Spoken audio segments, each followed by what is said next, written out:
Boa tarde, estamos aqui mais uma vez no Cafezinho com Candiru, com essa liberdade que nós temos, agradecemos a mídia cada dia melhor. E hoje estamos aqui agradecendo a presença de quem para, o único boi azul do nosso estado. E a gente vai fazer algumas perguntas e aqui o papo é assim, a gente pergunta, você responde o que quiser, não é obrigado a gente perguntar e você responder. Então, a gente queria saber de início o que é boi azul, que nem eu também não sei. Bom, primeiro agradecer o convite, né? É um prazer estar aqui, cafezinho com Candiru. E o bicho é quente. Quente, né?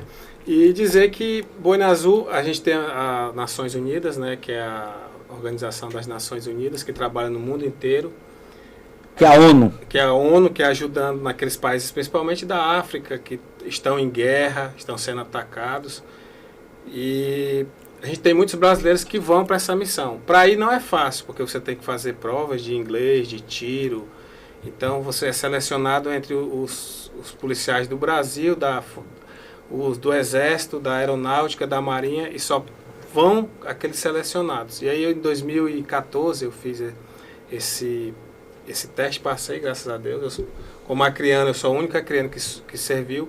E logo em seguida veio a missão no Sudão do Sul, que é um país lá da África novo, foi criado em 2011, um país que tem 60 tribos lutando entre si.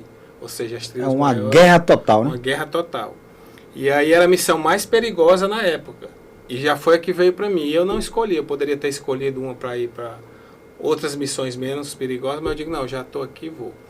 E fui, graças a Deus, passei o meu período lá, cumpri, ajudei, né? Representei não só o Acre, não só o Brasil, mas o mundo.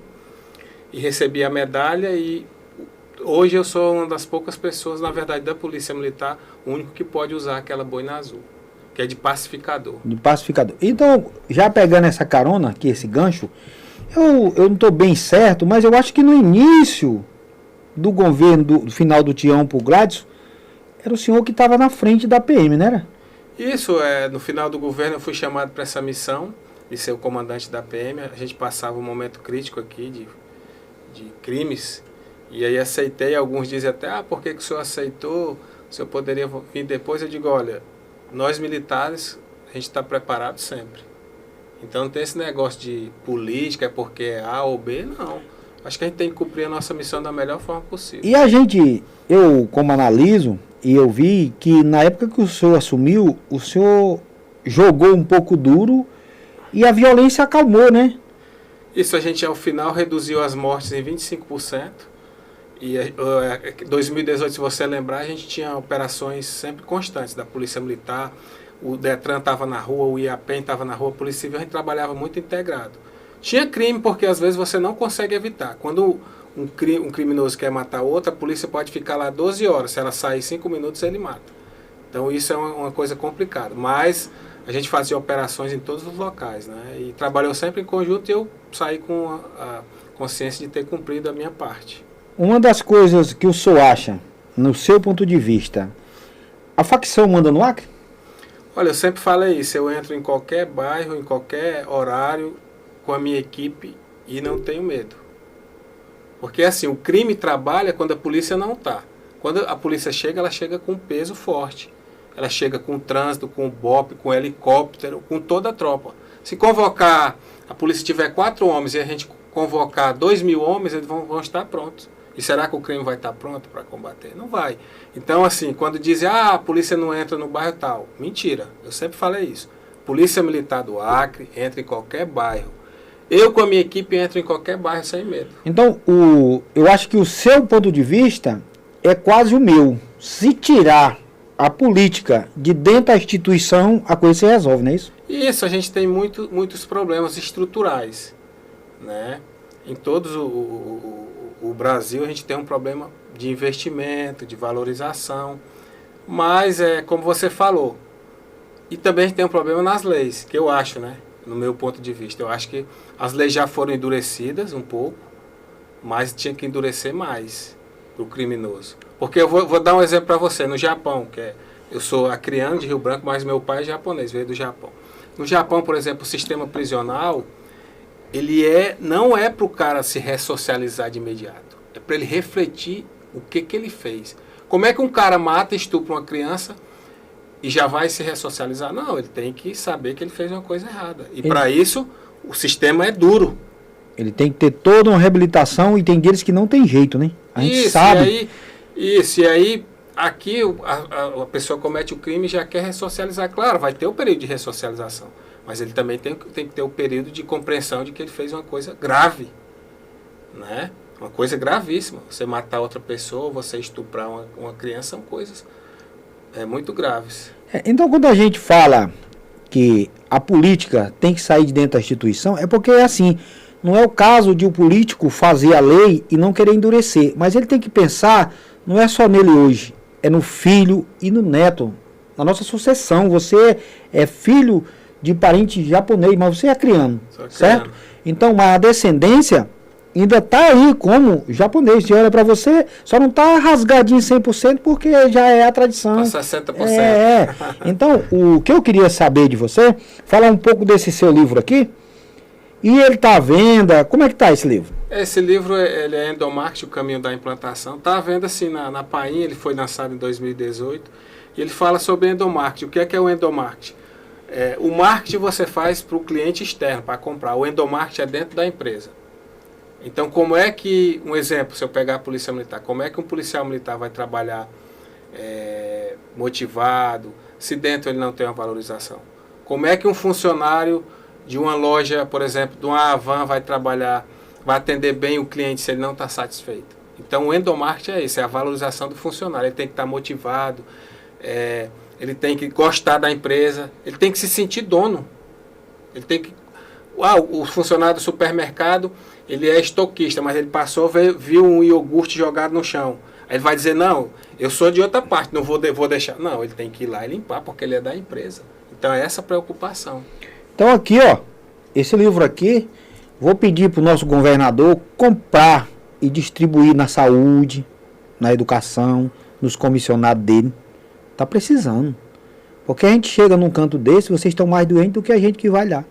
Então, para nós, acriando que pagamos o salário de vocês, não é porque vocês ganham pouco que a culpa é nossa, não. Se você tivesse estudado, que nem ele aqui, tivesse conquistado o seu espaço, você estaria de bem que nem ele. O problema é que você tem preguiça de trabalhar, não quer mais estudar, quer vida fácil, e vida fácil é ser capaz de político. Eu não tenho vida fácil, não sou capaz de político.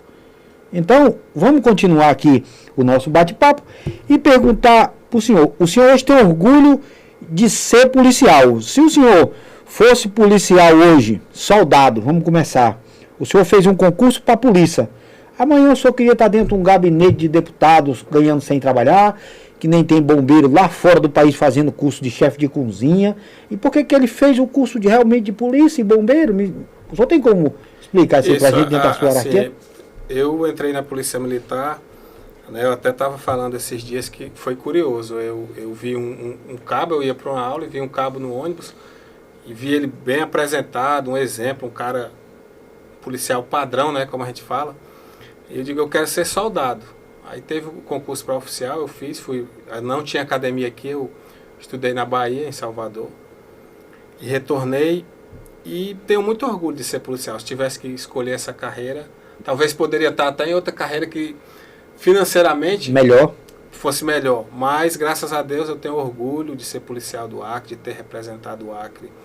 E eu acho assim que, claro, a gente tem que estar na atividade fim, né?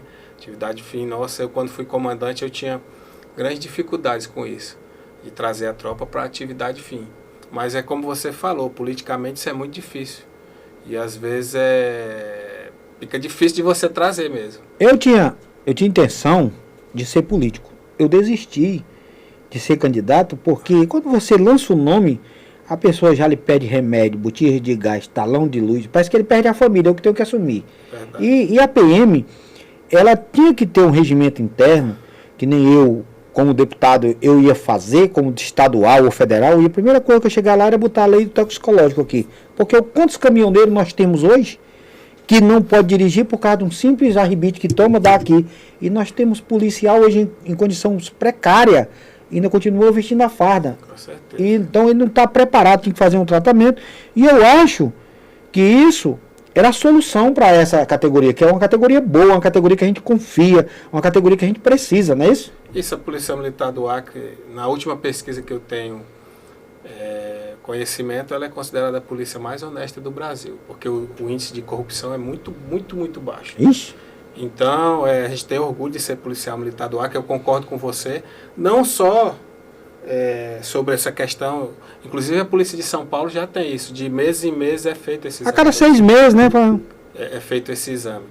E a gente tem sim que fazer, porque eu, quando fui comandante, eu tive esse problema e aí eu mandava o policial para o tratamento, que deve ser dado, né? Porque a droga, realmente, essa questão de droga é uma doença. Ela vira uma doença. Você não pode entrar. Se você entrar, então é uma doença. Agora, você tem que ter o tratamento, se o cara não se recuperar, ele não pode mais ser.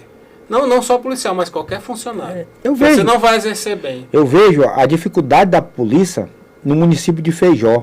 Feijó tem 30 e poucos mil habitantes, tem 40 policial. Tem dia que tem 4 de plantão. Como é que resolve isso aí? Não tem condição. Não tem condição. E aí você vê o esforço. Quando acontece um crime, em menos de 24 horas, o menino tem, mesmo com um efetivo pequeno, eles têm selecionado. E agora tem um delegado também que trabalha junto, que melhorou. Está melhorando parceria, né? muito. Essa parceria que às vezes tem rixa, mas não tem que ter. Vocês tudo são polícia, tudo ganha do mesmo lugar.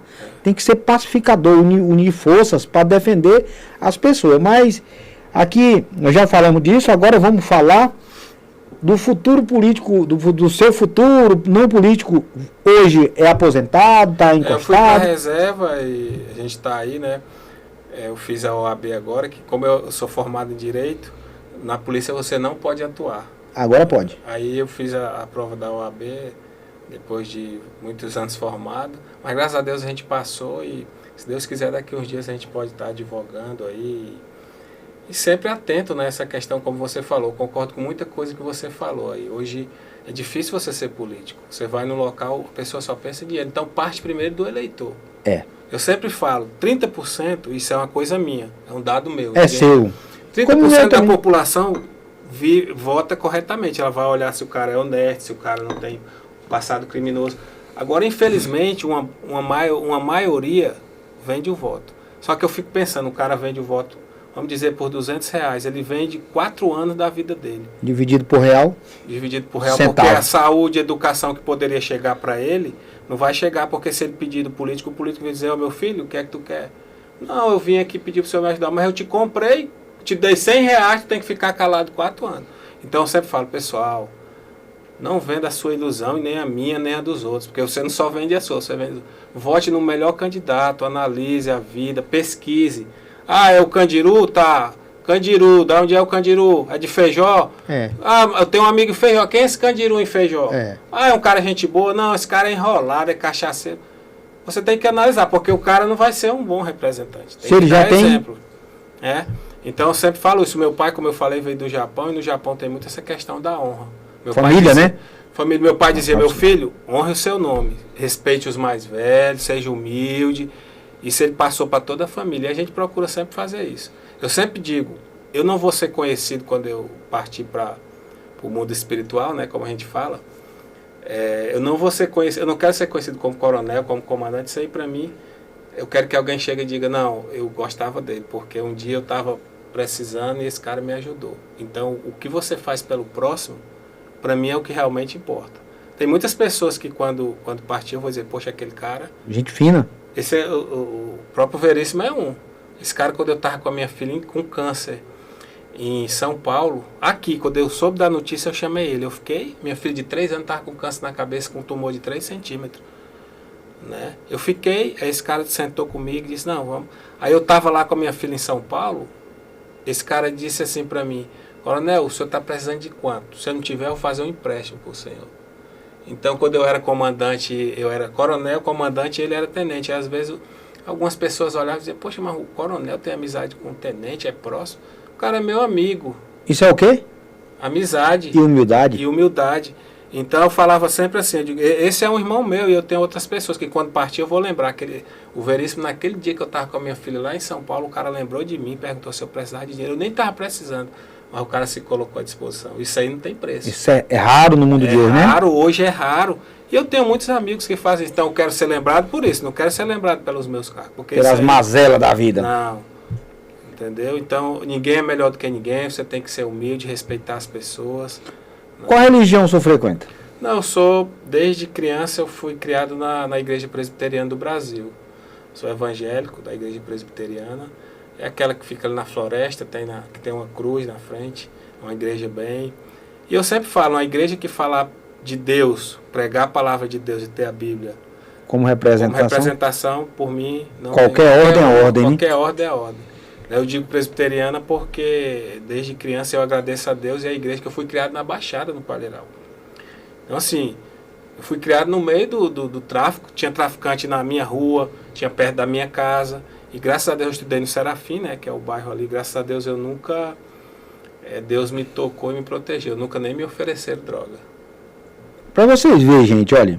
De onde o homem veio, aonde foi parar e aonde ele está.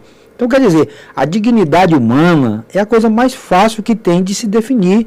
Só depende de você. O cara diz, não, eu fui porque fulano me forçou. Não, você foi porque quis. Agora, quando ele chamar que você negar, da outra vez, você não chega mais nem perto dele, porque a insistência é a alma da ineficiência do homem. Você fica dizendo, não vou, e o cara vai, tu é mole, e você finda indo. Então, você, como tinha criação, ideologia e pensava em ser grande, mas dentro da educação, você saiu fora desse patamar, né? Agora eu vou fazer uma pergunta mais enrolada. O senhor foi policial, conhece o crime, é advogado, vai começar a trabalhar, vai defender bandido? Não, a gente, é como você falou, né? Eu nem gosto muito dessa área criminal, né? Porque é muito complicado pra gente que foi policial. Né? E pelo a religião que o senhor eu, né? eu sempre trabalhei assim. Eu era correto, o cara tá errado, vai preso. É claro, eu sou contra os abusos, né? Porque às vezes o cara já está imobilizado, aí não adianta mais você fazer. Já está sob o comando do Estado. Agora eu sempre fui assim, se eu for para uma ocorrência, o cara puxar uma faca e vier, tem que resolver, tem que resolver. Tem que resolver. Se o cara atirar em mim, eu vou atirar. Eu tenho muitos amigos polícia que é evangélico. É os caras mais rígidos que tem. Por quê? Eles sabem da lei, sabem da necessidade, e dentro da religião, o homem tem que resolver o problema. Claro. Essa é a realidade. E muitas pessoas não sabem que é assim. A Bíblia tem uma passagem que eu sempre falo. Quando Judas traiu Jesus, que ele disse que o que ele beijasse era Jesus, Pedro, que estava do lado, puxou a espada para defender Jesus. Aí Jesus disse, Pedro, guarda a espada, porque quem vive pela espada, morre pela espada. Ou seja, quem vive pelo crime, vai morrer pelo crime. Quem vive pela corrupção, vai morrer pela corrupção. Entendeu? Então aquilo é bem emblemático. Pedro, guarda a espada, porque quem vive pela espada, morre pela espada. Ou seja, se a pessoa vive cometendo crime, o cara cortou o pescoço do outro, quando a outra pegar, vai fazer a mesma coisa. Então eu sempre falo para os jovens, eu falava e falo, jovens, estudem, é o melhor caminho. Eu sou um exemplo. Os meus colegas mesmo falam, que eles disseram que passava a noite, eu estava lá na varandinha, porque eu não queria atrapalhar minha mãe, estudando com a luz acesa de madrugada. E eles diziam assim, eu não vou nem chamar para jogar bola hoje, que eu sei que ele não vai. Então eu sabia que um dia Deus iria me abençoar, né? E eu fiz o meu caminho, graças a Deus, os amigos e os familiares, eu cheguei no máximo da minha carreira. E eu sempre falo para os jovens, siga o caminho do bem, estude. Hoje você tem tudo, tem quadra, tem colégio, tem computador, tem internet. Não estuda porque não quer. Gente, então tivemos aqui o único boi na azul do Acre, com um livro lançado que serve para muitos jovens, para o próprio governo comprar para distribuir, para ensinar as pessoas que não sabem tratar o ser humano. Já enfrentou o câncer dentro da família, ex-comandante da PM.